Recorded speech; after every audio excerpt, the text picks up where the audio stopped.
আসসালামু আলাইকুম ভিউয়ার্স। ২০২৪ সালে টিএম অ্যাসেট নিয়ে আমি একটা প্রতিবেদন করেছিলাম।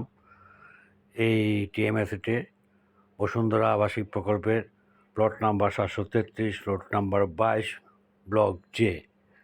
এই প্লটটিতে আমি একটা ফ্ল্যাট বুকিং দিয়েছিলাম এবং ২০২৪ সালে তাদের সাথে আমার যে চুক্তি ছিল সেই চুক্তি অনুযায়ী তারা কাজ আরম্ভ করে নাই। পরবর্তীতে তারা আমাকে ৩০ লক্ষ টাকার একটা পেমেন্ট দিয়ে আমার সাথে শেষ করার চেষ্টা করবে বলেছিল এবং অ্যাট এ টাইম টাকা দেবে বলেছিলেন। দীর্ঘ ২ বৎসরও তারা আমার পুরো টাকা এখনও দিতে পারে নাই। অদ্যাবধি আজকের এই প্রতিবেদনটি আপনাদের সাথে তুলে ধরলাম।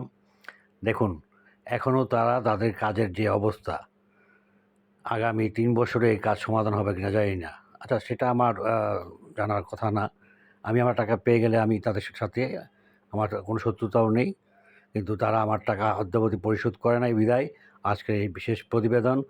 আমি বলবো টিম অ্যাসেটের সাথে যারা যারা এই বিভিন্ন ফ্ল্যাট বা প্লটের চুক্তি করেছেন তারা আপনাদের সাবধান হয়ে যান এবং এদের বিরুদ্ধে এখনই অ্যাকশনে নামেন। আমি জলসিরি আবাসন প্রকল্প, বসুন্ধরা আবাসিক প্রকল্পের কর্ণধারকে বলবো আপনারা অবশ্যই টিএম অ্যাসেটের সমস্ত কার্যক্রম বন্ধ করে দেন। তারা বিএনপির নাম ভাঙিয়ে বিভিন্ন ভয়ভীতি দেখিয়ে এতদিন মানুষদেরকে চুপচাপ যাতে কেউ ভয় করে কোনো তাদের কাছ থেকে কোনো টাকা না চায়, এই ধরনের একটা ফন্দি এঁটেছিল এবং তাদের কর্ণধার ইঞ্জিনিয়ার মোশাররফ, ইঞ্জিনিয়ার তানভীর উদ্দিন রাজীব, উনি হাতিয়াতে ফুটবল মার্কায় পরবর্তীতে স্বতন্ত্রে দাঁড়িয়েছিলেন। কিন্তু ওনারা বিএনপির নাম ভাঙিয়ে এতদিন এই মানুষজনকে ঠকিয়ে যাচ্ছিলেন। আমি আশা করি বসুন্ধরা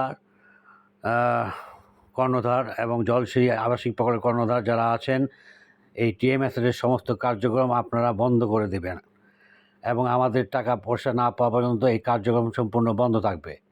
এবং যেহেতু বিএনপির নাম ভাঙিয়ে তারা এই সমস্ত কার্যক্রম করতেছিলেন, আমি আমাদের মাননীয় প্রধানমন্ত্রী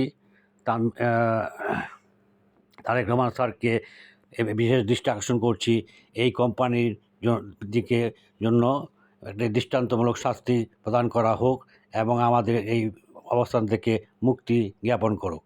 ধন্যবাদ।